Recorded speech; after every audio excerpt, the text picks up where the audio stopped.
එහින් ජපන් පුරාවෘත්ත ලෝකයට ආයුබෝවන්. අපි අද පටන් ගන්න යන මේ කතාමාලාවේ පළවෙනි කතාව තමයි මේ. අපි කතා කරන්න යන්නේ ඇත්තරම අදාහගන්න බැරි තරම් ශක්තියක් තිබුණු කින්තාරෝ. එහෙමත් නැත්නම් රන්දරුවාගේ පුදුමාකාර කතාව ගැන. හිතන්න බලන්න. පොඩි දරුවෙක් වලහෙක් එක්ක පොරබදිනවා. යෝධගස් මුලින් උදුරලා දානවා. ඇත්තටම එහෙම වෙන්න පුළුවන්ද? හොඳයි. අද කතාවේ ඉන්නේ අන්න ඒ වගේ ඊටත් වඩා දේවල් කරපු පුදුම දරුවෙක් ගැන. අපි බලමු මේ කතාව මොකද්ද කියලා. හරි. එහෙනම් මේ කියන රන්දරුවා එයාගේ කතාව පටන් ගන්නෙ කොහොමද? ඒකේ එච්චර ලස්සන ආරම්භයක් නන් නෙවෙයි. ඒක පටන් ගන්නෙම ලොකු අවාසනාවකින් පිටුවහල් වීමකින්. ඉතින් මෙහෙවයි වෙන්නේ.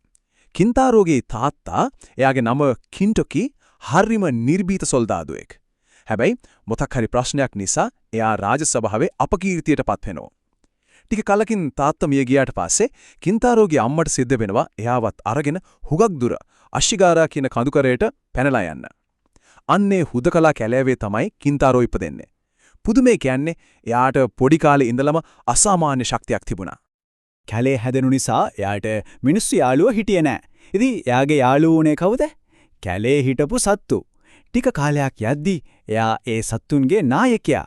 ඒ කියන්නේ කඳුකරේ රජුම වුණා. එයාගේ හොඳම යාළුවෝ උනේ කඳුකරේ සත්තු. පුදුම දේ තමයි කින්තාරෝට සත්තුන්ගේ භාෂාව කතා කරන්නත් පුළුවන් වුණා. ඒ නිසා සත්තුත් එයාව දැක්කේ තමන්ගේ ස්වාමියා විදිහට. එයාට විශේෂම සේවකයෝ 4 දෙනෙකුත් හිටියා. ඒ තමයි වලහා, මුවා, වඳුරා සහ හාවා. මේ 4 දෙනා තමයි එයාගේ පණිවිඩ අරන් ගියෙත් හැම දෙයකම එකට හිටියෙත්. හිතන්නකෝ වයස අවුරුදු 8ේදී අවුරුදු 8ක් විතර වෙද්දී කින්තාරෝට ලොකු පොරවකින් ගස් කපලා දාන්න පුළුවන් වුණා. එයාගේ ආසම සෙල්ලම, ඒ කියන්නේ විනෝදාංශය උනේ ගල් පර්වත කුඩු කරන එක. ඉතින් ඔය කැලේට එන දර කපන මිනිස්සු මේවා දැකලා පුදුම වෙලා එයාට නමක් පට බැන්දා. පුදුම දරුවා කියලා. ඉතින් දවසක් කින්තාරෝ එයාගේ සත්තු යාළුවෝ ඔක්කොම එකතු කරලා ලොකු මල්ලව පොර තරඟයක් සංවිධානය කරා. ලස්සන තන පිට්ටනියක. මුලින්ම තරඟෙට බැස්සේ වඳුරයි හාවයි. ඒත් මොකක්දෝ වාදයක් වෙලා ආයෙත් තරඟයක් තියලා අන්තිමට කපටි වඳුරා දිනනවා. ඊට පස්සේ මූවයි හාවයි පොර බෙදුවා. ඔහොම හැමෝම හෙම්බත් වෙනකල් මාරුවෙන් මාරුවට පොර බෙදුවා. ඔන්න ඔය තරඟෙත් ඉවර වෙලා හැමෝම ගෙදර යද්දී ලොකු ප්‍රශ්නයකට මුහුණ දෙන්න වුණා. වේගෙන් වතුර ගලාගෙන යන ගඟක්. ඒ ගොඩ වෙන්න විදිහක් නැහැ. හැමෝම කල්පනා කර ඉද්දී කින්තාරෝ කිව්වා ටිකක් ඉන්න මම ඔයාලා හැමෝටම හොඳ පාලමක් හදලා දෙන්නම් කියලා. ඉතින් කින්තාරෝ මොකද කළේ? එයා කෙලින්ම ගියා ළඟ තිබුණු යෝධ ගහක් ගාවට. ඊට පස්සේ 1, 2, 3 කියලා බලවත් පාරවල් 3ක් ඇද්දා විතරයි මුළු ගහම මුලින් උදුරගෙන ආවා. ඒ ගහ හරියටම ගඟ හරහා වැටිලා එයාගේ යාළුවෝ ඔක්කොටම එගොඩ වෙන්න නියම පාලමක් හැදුනා. හිතාගන්නවත් බැරි ශක්තියක් නේද? හැබැයි ඉතින් කින්තාරෝ කරපු මේ පුදුම වැඩේ හොරෙන් බලාගෙන හිටපු කෙනෙක් හිටියා. ඒක එයාගේ ජීවිතේම වෙනස් කරන හමුවීමක් වුණා. ටිකක් උඩින් තිබුණු පර්වතයක් උඩ ඉඳන් දර කපන්නෙක් වගේ වෙස්වලාගත්තු කෙනෙක් මේ ඔක්කොම බලාගෙන හිටියා. එයා තමන්ටම මෙහෙම හිතුවා මෙයිනම් සාමාන්‍ය දරුවෙක් වෙන්න බෑ. මේ කාගේ පුතෙක්ද? කොහොම හරි අද දවස් ඉමර වෙන්න කලින් මම ඒක හොයාගන්නවා කියලා. ඉතින් මේ ආගන්තුකයා කින්තාරෝ පස්සෙන්ම එයාගේ ගෙදරට ගියා. එයාට ඕනේ උනේ කින්තාරෝගේ ශක්තිය තමන්ගේ ඇස් දෙකෙන්ම බලන්න. ඉතින් එයා කින්තාරෝට අතින් පොරබදින්න අභියෝග කරා. පුදුම දේ කියන්නේ තරඟයේ ඉවර වුණේ ජය පරාජයෙන් තොරව. මේ පුංචි දරුවා තමන්ට සමාන ශක්තියකින් යුතුයි කියලා දැකලා ඒ මිනිස්සයා පුදුමයටපත් වුණා. ඊට පස්සේ තමයි අර දරකපන්නා තමන්ගේ ඇත්ත අනන්‍යතාවය හෙළිකලේ. එයා නිකම් දරකපන්නෙක් නෙවෙයි.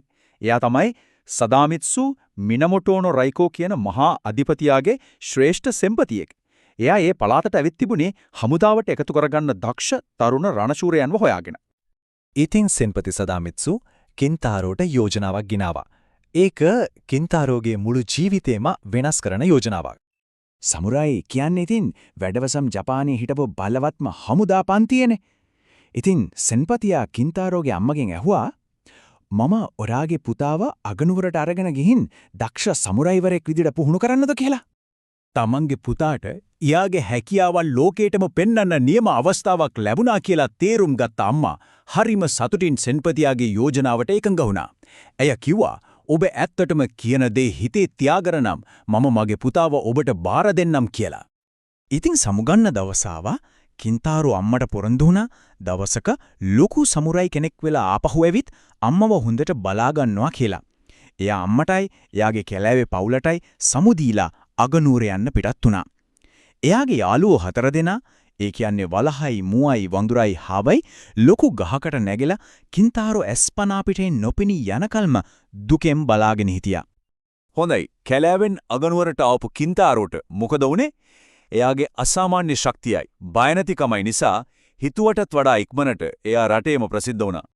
එයාට මහා රයිකෝ අධිපතියා යටතේ සේවය කරන්න ලැබුණා. ටික කලකින් අධිපතියාගේ හිටපු දක්ෂම එඩිතරකම රණශූරයන් 4 දෙනා ඒ කියන්නේ නිර්භීතයන් 4 දෙනා කියන කණ්ඩායමේ නායකයා බවට පත්වෙන්නත් කින්තාරෝට පුළුවන් වුණා. ඒ කියන්නේ එයා අංක 1 රණශූරයා වුණා. උන්නෝම ඉදි තවයි එයාගේ ජීවිතේ ලොකුම අභියෝගය එන්නේ. අගනුවර ළඟපාත මිනිසුන් කන බිහිසුණු යක්ෂයෙක් පදිංචි වෙලා මිනිසුන්ව බයෙන් තැතිගන්වන්න පටන් ගත්තා. ඉතින් මේ යක්ෂයාව පරාජය කරන වගකීම පැවරුනේ කාටද? වෙන කාටවත් නෙවෙයි කිම්තාරෝට. නියෝගය ලැබුණු ගමන්ම එයා පිටත් වුණා. කෙලින්ම ගියේ යක්ෂයාගේ ගුහාවට. යක්ෂයා බලාපොරොත්තු නොවුණු වෙලාවක එතනට කඩාපැන්න කින්තාරෝ එකම එක කඩුපහරකින් යක්ෂයාගේ යෝධ ඔළුව කපලා දැම්මා. ඊට පස්සේ ජයග්‍රාහී විදිහට ඒ ඔළුවත් අරගෙන තමන්ගේ ස්වාමියා ළඟට ආපහු ආවා. අන්න ඒ ජයග්‍රහණයත් එක්ක කින්තාරෝ කියන්නේ ජපානයේ බිහිවුණු ශ්‍රේෂ්ඨතම වීරයන්ගෙන් කෙනෙක් කියලා මුළු රටම පිළිගත්තා. එයාගේ නම ඉතිහාසයේ ලියවුණා. ඔහු දැන් බලවත් හැමෝගෙම ගෞරවයට පාත්‍ර වුණු වීරයෙක්. ඒත් එයාට අර කැලෑවෙන් එද්දී අම්මට දීපු පොරොන්දුව අමතක වුණේ නෑ. එයා ඒ පොරොන්දුව ඒ විදිහටම ඉෂ්ට කළා. අම්මව අගනුවරට ගෙනල්ලා එයාට සුවපහසු ලස්සන ගෙයක් හදලා දීලා ජීවිතේ ඉතුරු කාලෙම Taman එක්ක තියාගෙන හොඳට බලාගත්තා. කඳුකරේ තනි වෙලා හිටපු පුංචි දරුවෙක් රටක්ම සමරන ශ්‍රේෂ්ඨ රණශූරයෙක් බවට පත්වුණු හැටි ඇත්තටම මේක මහා වීරයෙකුගේ කතාවක් නෙවෙයිද? කින්තාරෝගේ මේ පුදුමාකාර ගමන අද තාත් ජපානයේ නොනැසී පවතින පුරාවෘත්තයක්.